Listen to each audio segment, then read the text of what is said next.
Oke, selamat datang kembali di channel Stock Dictionary. Bapak Ibu, hari ini tanggal 17 Juli 2022 kembali lagi di konten bedah emiten. Ya, bedah emiten kali ini sudah episode ke-7 dan yang akan saya bahas adalah emiten Telkom Indonesia atau TLKM. Baik, langsung saja kita ke table of contentnya. Seperti biasa, saya akan membahas 6 poin di sini, nanti ditambah dengan analisa secara monthly dan ini ya bandarnya. Oke, kita langsung saja ke company background, di mana PT Telkom Indonesia dahulunya merupakan perusahaan perseroan PT Telekomunikasi Indonesia yang menawarkan layanan telekomunikasi dan jaringan. Segmen perusahaan mencakup perusahaan atau korporasi, rumah, perorangan, dan lainnya. Segmen korporasi menyediakan layanan telekomunikasi termasuk interkoneksi, saluran yang disewakan, satelit, pusat kontak, akses broadband, layanan teknologi informasi, dan layanan data internet untuk perusahaan dan lembaga.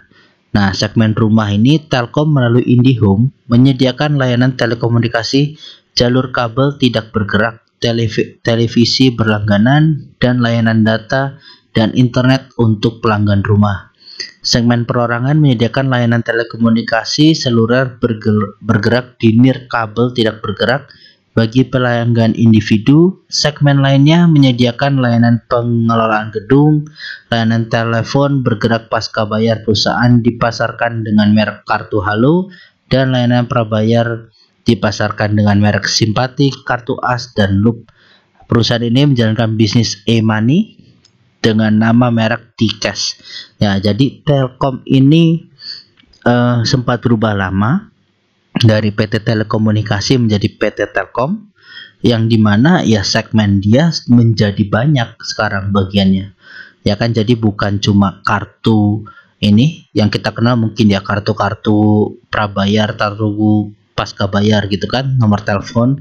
Nah, ternyata memang dia banyak ada di internet, di akses broadband, dan teknologi ya kan. Nah, ini bahkan sampai ke lembaga dan perusahaan Telkom ini yang megang. Makanya secara perusahaan kan ini sangat besar gitu ya, sangat besar, dan ya ini menjadi salah satu penopang ISG kita Telkom ini gitu.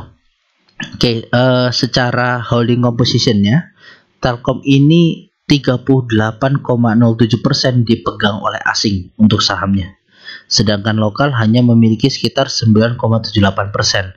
Ini lebih lokal di sini lebih kecil dibanding dengan BBRI sebelumnya ya, di bedah emiten sebelumnya. BBRI bahkan bisa dipegang lokal tuh kurang lebih 10%-an.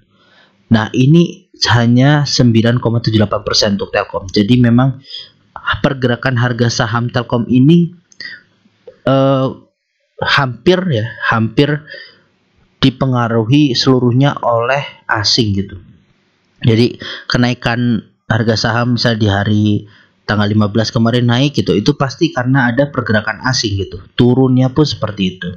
Oke, nah ini shareholder untuk negara Republik Indonesia sebesar 52,091%, sedangkan yang disebar ke masyarakat itu sebesar 47,909%.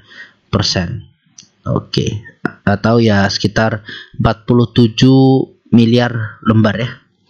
Oke, kita langsung ke price-nya. Selama 5 tahun ya, harga Telkom ini yang digadang-gadang sebagai saham investasi malah merugi sebesar 10,75%. Oke, per hari ini ya. Per hari ini kita tarik sampai 5 tahun belakangan sudah rugi 500 poin bulat lagi ya. Nah, ini menandakan ya bahwa memang harganya Telkom ini walaupun dia big caps tapi sangat fluktuatif gitu. Pergerakannya sangat fluktuatif. Nah, kalau year to date di awal tahun 2022 PT Telkom sudah naik ya, sampai hari ini naik sebesar 110 poin atau sebesar 2,72%. Nah, memang untuk dari awal tahun sampai bulan ini ya 7 bulan gitu ya, 7 bulan 2% itu memang agak kecil ya. Walau kecuali kalau Bapak Ibu sempat megang di sini, jual di sini, nah itu enak. Gitu kan.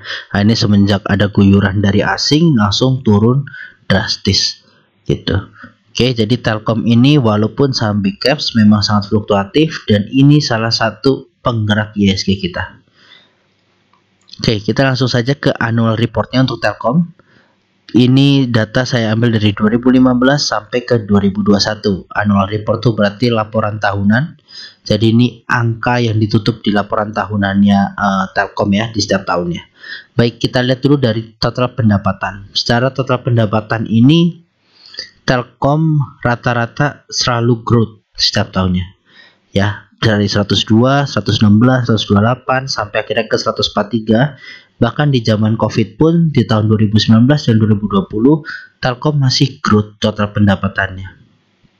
Oke, yang dimana ya di tahun 2021 sudah membaik. Nah, ini lebih baik lagi growthnya. Nah, dari laba usahanya didapat 47 triliun untuk 2021, di mana ini paling besar dari setiap tahunnya.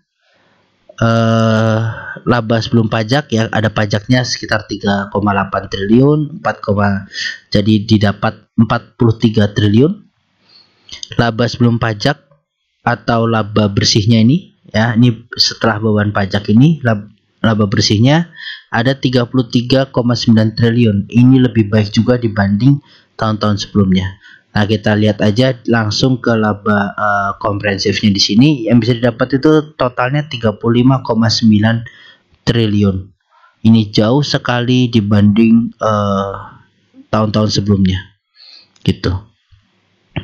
Oke, jadi memang growth Telkom ini secara fundamental, secara bisnis usaha sangat bagus. Ya, jadi manajemennya, sistem bisnisnya, angka-angka bisnisnya memang kalau kita hubungkan dalam annual report untuk keuangan sangat bagus. Baik, secara key ratio di tahun 2021 ini EPS-nya dia juga paling tinggi. Ya, dari tahun 2015 sampai 2021 EPS-nya paling tinggi. Nah, untuk PER-nya secara annual di 2020 nih justru yang paling murah. Di tahun 2021 sudah terhitung lebih mahal. Walaupun memang harga dari 2015 sampai 2021 tidak pernah di bawah 10. Berarti memang harganya Telkom ini masih di atas valuasinya dia gitu kan. Terus ada price to sales-nya ya paling murah di 2020. Berarti di sini tuh penjualannya tinggi tapi harga sahamnya masih murah. Nah, inilah di tahun 2020. Nah, di 2021 ya mungkin ini ya harga sahamnya karena naik tapi penjualannya juga belum terlalu signifikan gitu kan di 2021. Nah, dari ROA ini justru di 2017 nih. Untuk ROA, ROE dan ROCE-nya paling bagus itu Telkom di 2017. Kenapa? Ya di sini 2017 asetnya si Telkom ini yang salah satu penyumbang terbaiknya 11%. Nah, walaupun memang secara tahunan ROA dari Telkom ini sangat baik. Kenapa? Karena sudah di atas 6%. Oke, jadi Telkom ini bisa memanfaatkan asetnya secara maksimal lah sebenarnya gitu. Dan ini juga dilihat dari zaman Covid sampai ke tahun 2021 juga meningkat kan ROA-nya. Nah, kita lihat dari return on equity-nya juga sama. Ya, walaupun memang paling besar di tahun 2017, tapi secara tahun menahun Telkom bisa konsisten di atas 15% untuk ROE. Nah, ROE itu bagus kalau di atas 15% dan ini bisa konsisten terus di atas 5%. Itu sangat bagus. Dan ROCE juga ya di atas 20% semua sangat baik ini. Nah, tapi paling besar di 2017 nyaris 30%. Baik, secara kuartal 1 sorry. Secara kuartal 1 Telkom di 2022 ini paling bagus ya, paling bagus kinerjanya. Jadi ini ada harapan di tahun ini untuk Telkom menutup akhir tahun tuh ya lebih baik gitu ya. Dalam artian ya di kuartal 1 sudah lebih baik, bentar lagi kuartal 2 muncul. Nah, kuartal 2 muncul, ini akan berpengaruh nanti ke pergerakan harga sahamnya. Apakah akan naik atau akan lanjut turun gitu. Nah, itu makanya sekarang IHSG kita agak goncang nunggu keluar ini mungkin ya, LK ini. Gitu.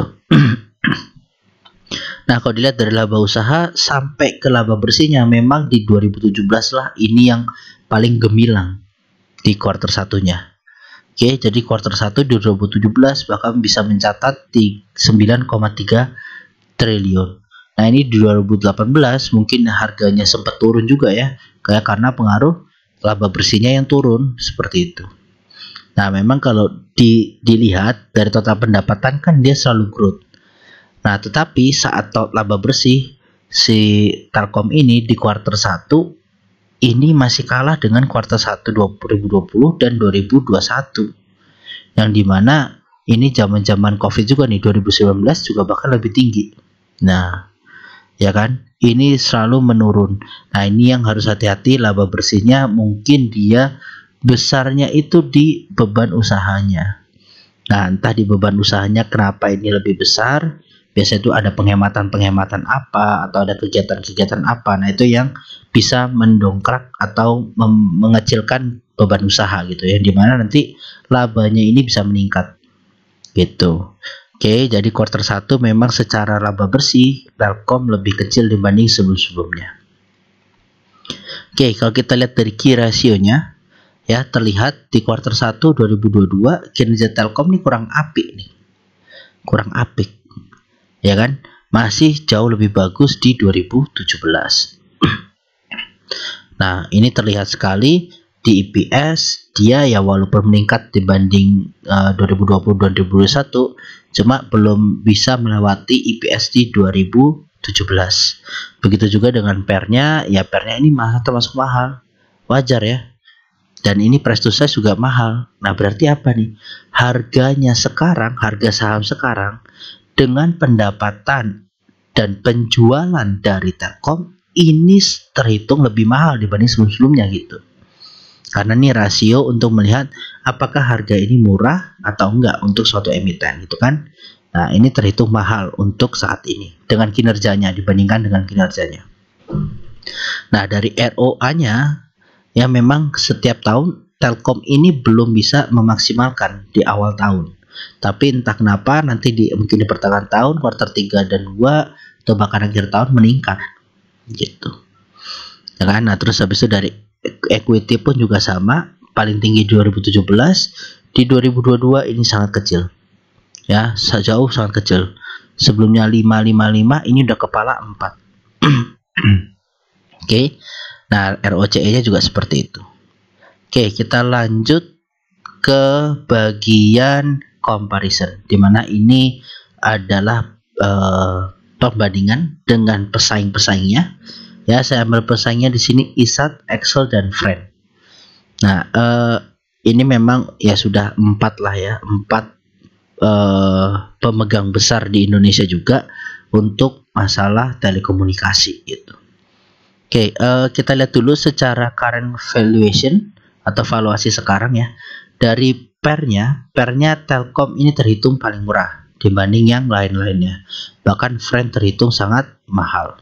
Untuk current pair rasionya untuk 12 bulan terakhir, ISAT paling murah. Oke, ISAT paling murah. Untuk earning yields itu ISAT paling besar, 13%, Telkom hanya 6%. Untuk current price to sales, penjualan ini terhitung Excel paling murah. Jadi dari penjualan dia dengan harganya, total penjualan dengan harga, ini Excel paling murah. Berarti penjualannya besar, cuma kok harganya masih murah. Nah gitu, masih di bawah 1. Oke, current price to book value juga sama, Excel. EV to EBIT-nya juga Excel paling murah. Oke,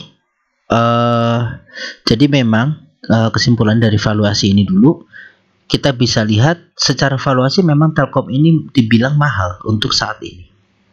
Oke, dengan harga sekarang terus dengan kinerjanya ya ini terhitung mahal untuk kuartal 1. Nah, semoga di kuartal 2 Telkom bisa berubah ya atau membaik, yang dimana nanti di akhir-akhir pun dia bisa melebihi annual report di tahun 2021 gitu harapannya.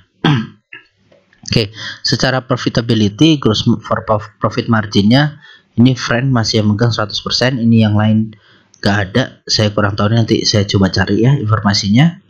Untuk operating profit margin sendiri ya Telkom nih paling besar profit marginnya. Untuk net profitnya, untuk cuan bersihnya itu Telkom 17%, yang lainnya kecil-kecil sekali. Nah, memang mungkin ada teknik-teknik tersendiri gitu ya untuk si Telkom, yang dimana dia sudah mengedepankan profit, bukan lagi sekedar bakar uang gitu. Mungkin di sini ya, di sini penjualannya Excel ini tinggi mungkin, ya kan, dengan harganya sekarang itu nggak sebanding, masih kecil lah, dibilang murah, tapi dia membutuhkan dana yang lebih besar untuk mungkin iklan, mungkin acara, atau mungkin sponsor, ya kan, yang bakar uangnya lebih banyak, mungkin di situ. Nah, Telkom ini udah larinya dia mau ke profitability, sudah terlihat jauh lebih besar dibanding dengan pesaing-pesaingnya, seperti itu. Oke, kita lihat juga dari manajemen effectiveness-nya sekarang. Ya, terlihat Telkom dari ROA-nya 12 bulan terakhir lebih baik dibanding yang lain. Harus di atas 6 ya. Nah, ISAT pesaingnya dari Telkom, tapi memang masih lebih bagus Telkom. Return on equity-nya ini ISAT jauh lebih besar. Ya, dari ekuitasnya dia lebih besar nih memanfaatkannya. Nah, Telkom pun tapi sudah lebih baik, sudah 19% gitu. Nah, ROCE dan ROIC-nya Telkom lebih baik dibanding pesaing-pesaingnya. ROCE sampai 22%, ISAT ini nyaris mendekati. Return on invest capitalnya juga Telkom sama ISAT mepet. Nah, memang dari sini kita bisa lihat ya, ISAT nih salah satu perusahaan yang lebih sehat dibanding Excel dan Friend gitu. Dan ya Telkom saingannya apa sih sama ISAT di sini. Dari kegiatan sehari-hari pun kita tahu ya bahwa Indosat ini lebih dikenal juga lah dibanding Excel kalau menurut saya.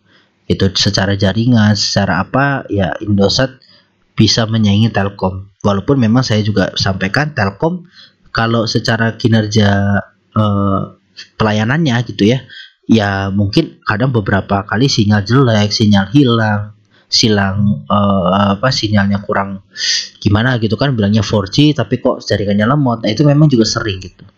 Nah, cuma memang dari segi bisnis Telkom ini lebih diuntungkan karena pengambilan keputusan, atau karena dia yang BUMN juga kan, yang lainnya ini kan swasta semua gitu. Oke, dari kemampuan membayar hutang ya, solvensinya si Telkom ini jauh lebih baik dibanding pesaingnya. Nah, ini current rasionya untuk bayar hutang itu dia 0,93. Sebenarnya yang bagus itu di atas 1 untuk solvensi. Nah, Telkom ini masih kurang baik, cuma dia lebih baik dibanding yang lain. Untuk membayar hutang jangka pendek rasionya 0,91. Nah, debt to equity ratio yang dimana ini harusnya lebih kecil ya, paling kecil. Nah, ini Telkom nih paling kecil 0,38, jadi bagus gitu. Oke, kita lihat sekarang kalau kita ngomongin investasi di Telkom, kita lihat dividennya. Dividen secara nominal itu si Telkom mengeser 149,97 rupiah, hampir 150 rupiah ya. Nah, sedangkan ISAT nih 920, tapi di tahun 2021. Di tahun 2022 dia nggak bagi dividen si ISAT ini, ya kan. Nah, dividennya secara annual kita lihat Telkom ini dia baginya 89. Dengan payout ratio terhitung itu 60%. Ya kan, jadi yang dibayarin IPS-nya awalnya berapa, yang dibayar itu 60%-nya lah gitu. Ya kan, 60% yang dibayarkan, dimana itu senilai 3,61 dari harganya sekarang gitu. Jadi kalau Bapak Ibu punya sahamnya, ya anggapannya udah cuan 3,61%-nya gitulah, ya kan. Nah, ISAT itu cukup besar, cuma memang sayang dia kemarin nggak bagi dividen ya, ISAT ini. Mungkin ya lagi merugi perusahaannya sehingga nggak bisa bagi dividen atau nggak boleh bagi dividen gitu. Nah, yang rutin juga bagi dividen ini Excel. Nah, jadi Bapak Ibu kalau memang ngerasa Telkom ini terlalu mahal harganya, bisa lari ke Excel dengan payout ratio-nya 47%, dividen yieldnya 2,2%. Memang lebih kecil dibanding dengan Telkom gitu, tapi memang kalau secara harga rupiahnya lebih murah gitu ya. Cuma bisa disandingin lagi, nanti Bapak Ibu lihat lagi terkait kinerja masing-masing ini ya. Oke, sekarang kita ke price performance-nya. Telkom secara 1 bulan terakhir dia yang paling baik, dia masih positif sendiri dibanding yang lainnya. Yang lain sudah turun dalam, bahkan ISAT sudah sempat turun 8,96%. 3 bulan terakhir, nah ISAT ini paling bagus, naik 16,75%. Jadi dari 3 bulan terakhir nih ISAT justru naik, ya kan. Kalau Telkom turun bahkan sampai 11%. Nah, 6 bulan terakhir ISAT 0,83%. Excel ini parah. Excel parah, minus 24,92%. Berarti 6 bulannya terakhir tuh Excel dari harga atas sampai ke bawah gini. Sekarang yang memang sudah di area-area bottom sih untuk Excel ini. Nah, secara 1 tahun terakhir Telkom ini naik 32,59%. Jadi memang Telkom kalau dia rebound itu atau reversal itu cepet banget naiknya. Kerasa naiknya cepet banget. Cuma kalau dia sideways, wah itu Telkom nyebelin. Ya, Telkom itu nyebelin kalau sideways atau downtrend. Kerasa banget langsung, dia kadang bikin gap. Nah, terus dalam tiba-tiba membal lagi. Nah, itu yang agak sulit diprediksi terkadang untuk Telkom. Jadi walaupun market cap besar, cuma nih bandarnya emang kuat-kuat banget sih Telkom ini gitu.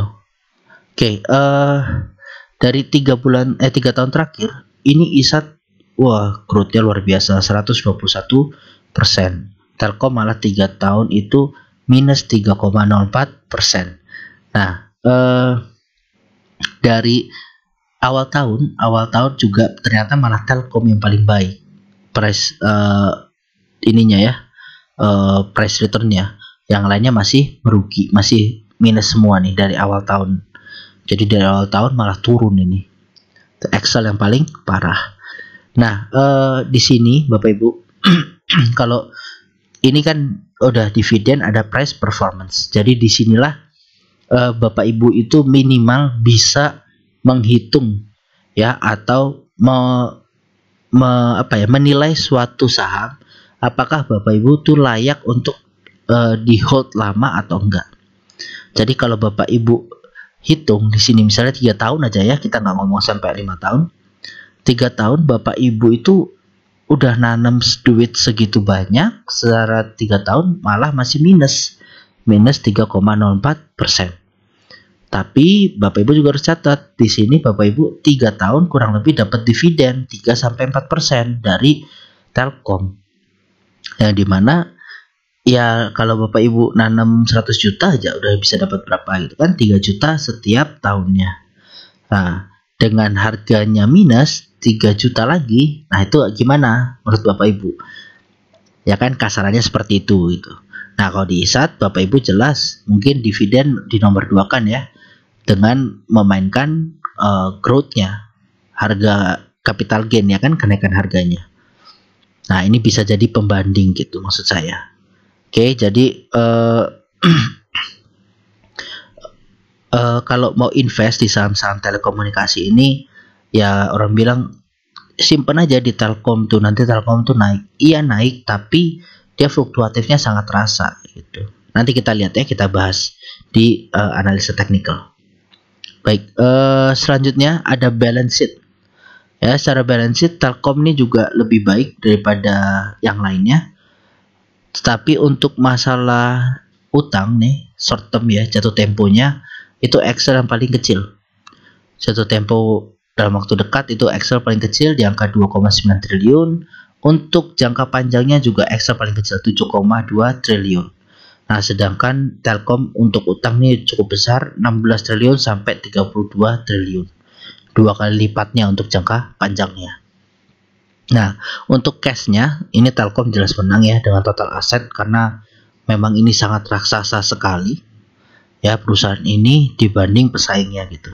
Jadi kadang rada nggak apple to apple lah. Cuma ya karena Telkom juga BUMN mungkin ya agak mendomisili atau bukan domisili tapi menguasai gitu, hampir menguasai di sektornya ya. Jadi jelas asetnya jauh lebih besar gitu ya. Oke, dari income statement current EPS-nya si ISAT ini lebih tinggi, EPS growth-nya itu friend, revenue, nah revenue-nya ini jauh ya, Telkom jauh lebih tinggi daripada ISAT dan Excel, terasa sekali.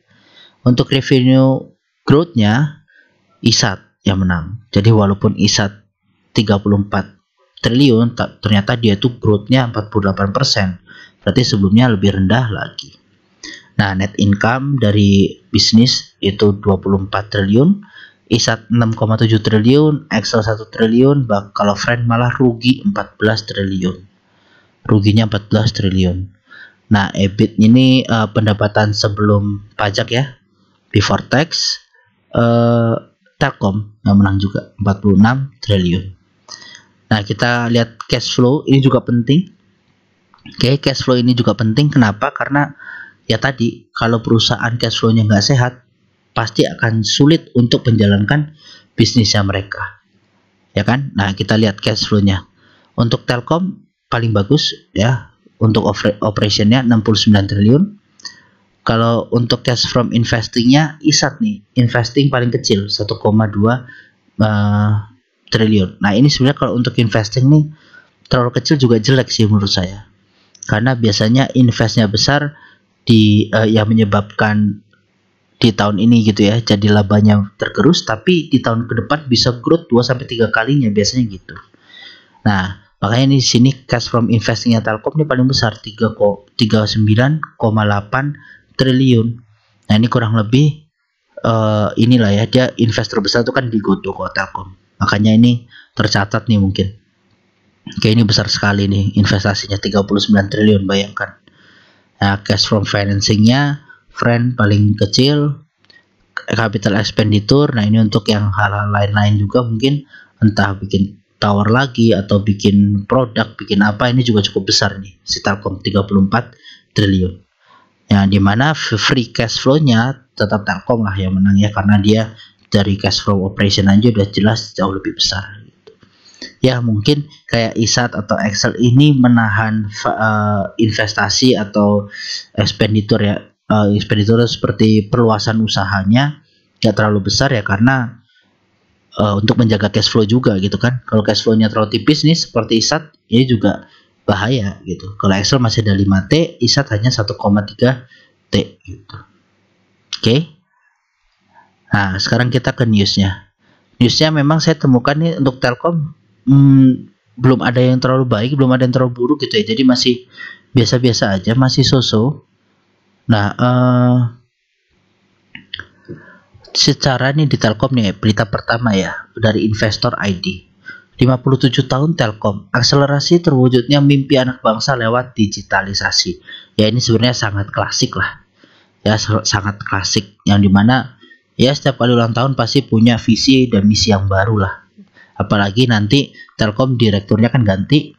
Ya, harusnya dia entah ada terobosan apa lagi untuk si Telkomnya sendiri. Nah, kita langsung saja ke beritanya ya. Ini transformasi yang berlangsung harus dilandasi tekad untuk mendorong terwujudnya kedaulatan digital Indonesia. Untuk mencapai kedaulatan digital tersebut, setidaknya ada 3 ranah yang harus diciptakan, yaitu lingkungan, masyarakat, dan ekonomi digital. Nah, ini memang kalau untuk ini poin ini saya sangat setuju. Kenapa? Karena kita ini negara besar, ya negara besar, tapi sangat sayang internet kita atau masalah penelusuran kita dengan dunia-dunia digital nih sangat jauh terbelakang gitu dengan negara-negara tetangga.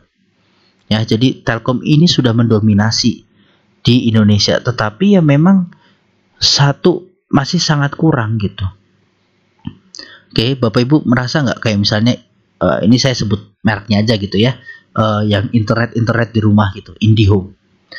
Walaupun ini sudah tersebar banyak, tapi ya gitu-gitu aja kinerjanya, bandwidthnya kadang naik turun nggak jelas ya kan, yang pelayanannya itu belum bisa stabil gitulah intinya. Nah inilah yang sebenarnya perlu ditingkatkan lagi dari Telkom. Mungkin karena sudah merasa dia mendominasi sehingga dia lupa untuk hal-hal yang seperti itu gitu kan. Dan kalau Bapak Ibu juga rasa yang pakai Telkom, ada yang bilang oh kalau orang udah pakai Telkom itu berarti Telkomsel gitu ya, nomornya Telkomsel berarti memang sudah di atas, menengah ke atas gitulah. Karena yang bisa dilihat juga harga paketannya itu sudah mahal-mahal Bapak Ibu.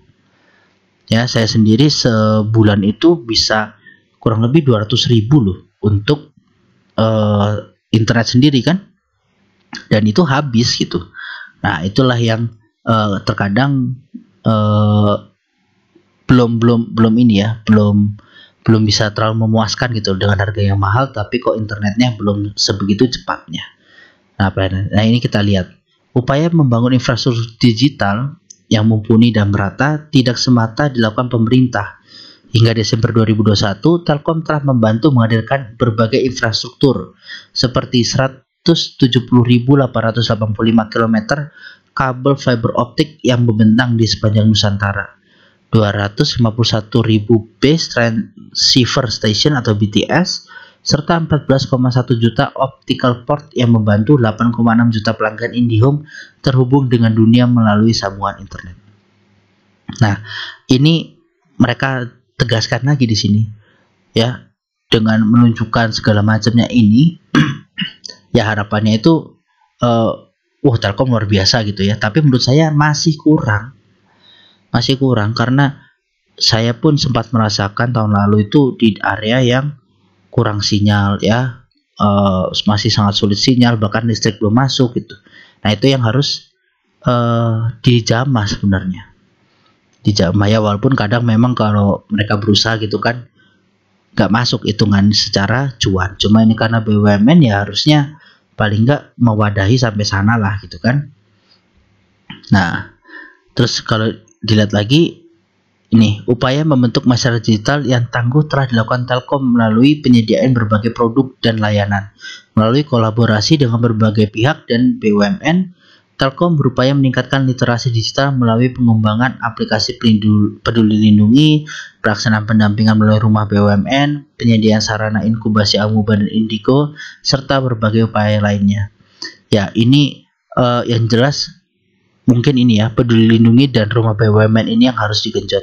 Ya peduli lindungi kan kemarin karena COVID ya, dia mungkin untungnya juga dari situ, makanya tetap ada growth-nya. Dan sekolah-sekolah serba online, kegiatan kantor serba online, ya Telkom justru harusnya kemarin tuh paling besar pendapatannya. Nah dari rumah BUMN ini juga, ini kan udah program pemerintah nih ya, yang kerjasama dengan Telkom, yang dimana masalah digitalisasi lagi gitu, program terus internetnya, ini harapannya bisa mendobrak si Telkom ke depan lebih baik.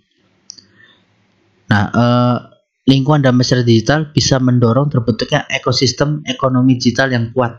Melalui digitalisasi, taraf kehidupan masyarakat dapat semakin meningkat dan berdampak positif bagi pertumbuhan ekonomi Indonesia.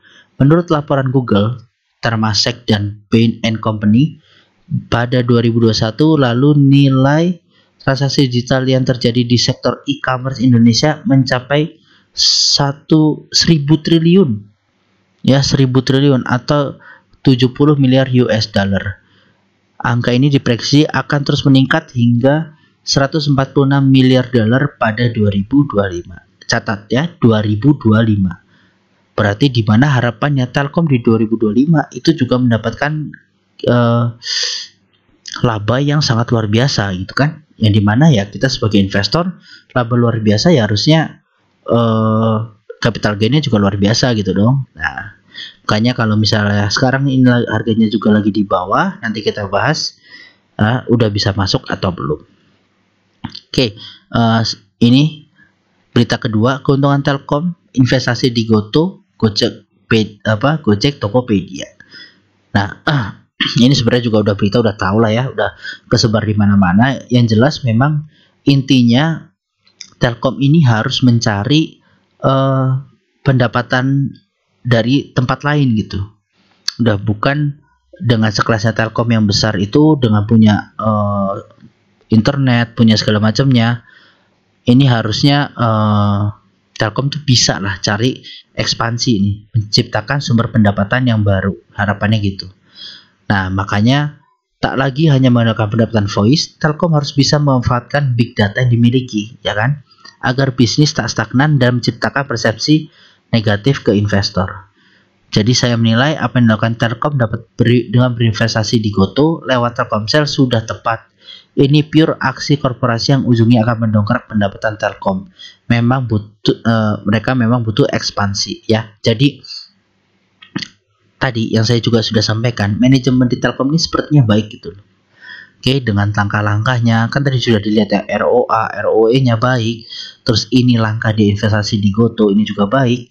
Ya harapannya memang kita sebagai investornya itu nggak bisa berharap tahun ini atau tahun depan langsung terasa gitu. Oke, yang namanya investor tuh butuh waktu, kecuali Bapak Ibu trader, ya kan? Nah ini kan fungsinya si Telkomsel nginvest ke Goto, ya memang invest sebagai investor, bukan sebagai trader, ya kan? Nah, jadi memang butuh waktu. Oke, pengamat pasar modal berpendapat bahwa perekonomian Indonesia ini ke depan memang akan diakuisisi atau dikuasai oleh bisnis digital. Nah, Goto saat ini sudah sangat besar. Dalam 2 tahun belakangan, kontribusi Goto itu mencapai 2% produk domestik bruto ya Indonesia. Oke, jadi ini Goto juga memang sudah raksasa sekali gitu loh. Nah, hanya saja aspek bisnis dan potensinya untuk menghindari polemik berkepanjangan, Pak Satrio ini menyarankan perlu otoritas jasa keuangan OJK mengurai hal ini gitu. Nah, ini perlu dicek lagi nih sebenarnya, ya kan?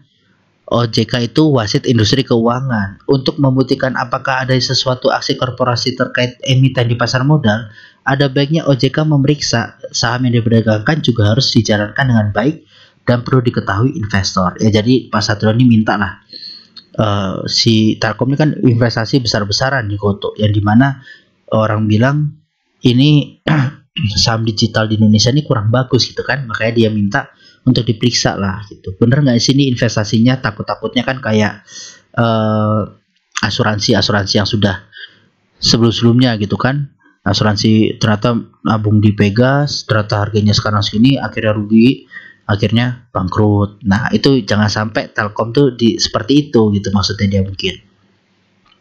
Nah, tapi yang perlu diingat, investasi ini bukan dalam jangka pendek saja.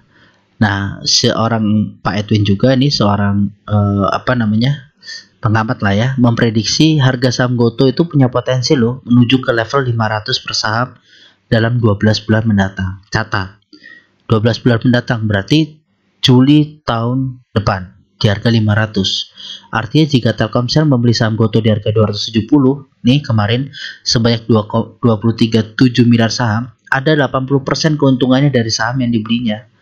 80% loh. Oke, ini luar biasa gitu.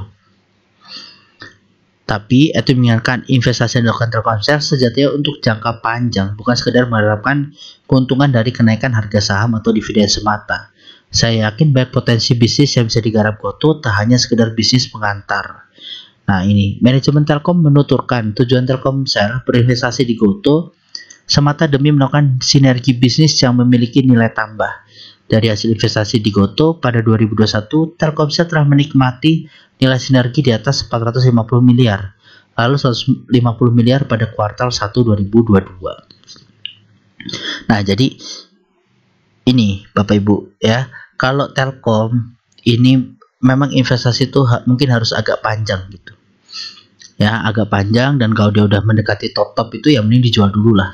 Karena biasanya harganya fluktuatif itu kan, nggak kayak si bank. Nah, kalau big bank itu kan dia memang dikontrol untuk menjaga perekonomian kita lewat ISG kita gitu. Oke, Bapak Ibu, demikian ya untuk paparannya. Kita lanjut saja ke technical analysis dan bandar detektor. Nah, kita langsung saja nih ke ini dulu ya, teknikalnya. Secara teknikal memang ini udah view monthly. Oke, kalau di bedah emiten saya akan fokusnya ke monthly, ke jarak jauh. Nah, ini bulan ini si Telkom ini sudah memasuki area kuning yang saya gambarkan. Ini dimana area support dan resisten bagi Telkom. Kenapa ini? Ini jebol, dia berhasil naik. Ini juga area sideways juga. Dia jebol, dia naik, ya kan? Terus dia naik lagi, membal di area sini, drop. Ini jebol, dia turun. Nah, jadi ini area-area validnya si Telkom. Jadi gimana untuk Telkom saat ini? Ya, untuk Telkom saat ini menurut saya wait and see dulu. Sampai benar ini confirm balik lagi ke atas 4.200-nya atau ya 4.200 lah ya. Sampai confirm di situ. Nah, ini baru memang menarik. Kenapa? Di sini juga ada MA260-nya ya. MA60-nya nih yang udah mulai crossing. MA20. Ini MA20-nya yang mulai crossing di MA60-nya. Ya, ini udah pertanda baik juga gitu. Nah, dalam waktu dekat mungkin dia akan membal ke MA20 lalu membal lagi naik ke atas. Tapi mungkin juga dia menyentuh ke MA60 baru dia membal naik. Nah, itu kalau dia potensi naik. Nah, sekarang kita ngomong buruknya nih. Kalau ngomong buruknya, ini channel uptrend lainnya Telkom cukup jauh. Oke. Dan dimana ya, Telkom masih sangat mungkin untuk menguji ke area-area sini 3.000-an lagi. Masih sangat mungkin gitu loh. Kenapa? Ini uptrend lainnya gitu. Kadang orang lupa. Saya menunggu Telkom di harga 2.800 atau di 2.500 lagi seperti dulu di Oktober ini. Tapi orang kadang lupa, yang namanya saham itu punya tren loh. Ya kan, punya tren. Kalau suatu tren itu dipatahkan, itu akan sangat berakibat jelek terhadap saham tersebut. Kecuali downtrend ya, downtrend patah bagus, berarti bisa balik naik. Nah, ini kondisinya sekarang lagi uptrend, bahkan dari tahun 2008 ini kondisinya uptrend. Kalau dia sampai jebol ke area-area yang sini, itu jelek, bisa berakibat fatal.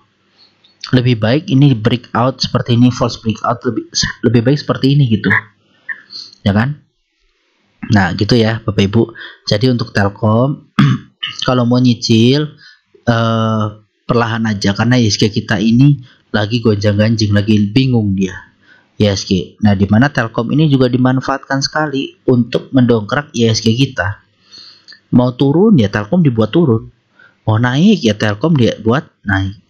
Contohnya, misal Bapak Ibu ngerasa ini ISG kita kok drop tiba-tiba ketarik naik. Nah, Bapak Ibu coba cek aja ASI, Telkom, apa segala macamnya, ICBP. Nah, itu pasti tiba-tiba ketarik tuh, serut. Nah, itu. Oke, nah yang jelas Telkom ini masih sangat mungkin ke 5.000 menurut saya. Masih sangat mungkin lah. Untuk tahun depan tuh bisa lah 5.000 menurut saya. Oke, yang jelas memang butuh sabar. Kita cari titik entry-nya yang paling bagus. Nah, titik entry menurut saya paling bagus tuh area-area sini juga nih. Nah, oke, 3.400, 3.500. Ini area yang bagus juga untuk entry Telkom. Sini ya. Iya, benar sini. Nah, sini dulu. Oke, jadi seperti itu ya untuk Telkom secara teknikal. Sekarang kita lihat bandarmologinya. Nah, ini saya tarik dari 2011-2020 ya, tanggal 20 November. Nah, sampai ke hari ini terlihat bahwa memang dia di big akumulasi dan terasa sekali kan ini uptrend sekali gitu ya, uptrend sekali. Masih jauh ini dropnya. Nah, ini ada target penurunan dari saya ya kalau secara daily. Ini saya nggak mau bahas terlalu banyak karena pasti nanti saya bahas di ini ya, analisa teknikal. Ini ada potensi menguji lagi uptrend ini gitu dari target penurunan ini. Jadi untuk sekarang ya nggak usah buru-buru dulu lah ya, nikmatin aja. Kalau udah cuan jual, nanti mantul ke bawah, tunggu koreksi ya baru beli lagi gitu. Oke, seperti itu ya. Ini kalau kita lihat dari bandar foreign flow-nya yang warna biru ini. Nah, ini kan mengikuti nih harga sahamnya. Ini saya coba plot ya. Nah, ini saya plot dah nih. Nah, ini dia mengikuti sekali. Jadi kalau bandar akum ya harganya naik, bandar distribusi ya harganya turun gitu. Oke, ini juga dari bandar detektor, harganya mereka di 3.790-an. 3.600 sampai 3.700. Ini yang ada ini saham ini telat nih mungkin masuknya ya. Dia di 3.950-an. Gitu. Nah, ini jadi memang harus hati-hati, mereka sudah punya average bawah yang kemarin udah sempat narik lagi. Kenapa sih saya kok nariknya jauh? Ya karena saya mau lihat. Di sini kan saya tuh hitungannya. Ya kan? Di sini mulai nanjak nih. Nah, siapa sih barang yang paling banyak dari bawah sini yang ngerek? Ya ternyata AK 4 berapa? 4T ya barangnya. Luar biasa gitu. Nah, jadi harus hati-hati untuk Telkom. Mereka sudah posisi untung. Ya cuma memang wajar ya mereka taking profit untuk punya power lagi nih, gendong naik ke atas gitu. Oke, jadi seperti itu untuk Telkom. Kalau emang mau investasi, kita lihat dari teknikal aja lah dulu. Mau masuk kapan, TP-nya di area mana, biar nggak terlalu dibawa jauh turun gitu kan. Kayak tadi 3 tahun masa cuma dapat 2%, ya sayang. Nah, jadi untuk Telkom sih saya gak menyarankan jauh-jauh banget ya, 5 tahun 6 tahun gitu nggak usah. Cukup lah investasi di Telkom tuh setahun 2 tahun tuh cukup menurut saya gitu. Kita manfaatkan capital gainnya. Oke, seperti itu untuk Telkom ya. Jadi berakhir pula untuk video bedah emiten Telkom. Semoga bermanfaat Bapak Ibu. Salam sehat selalu.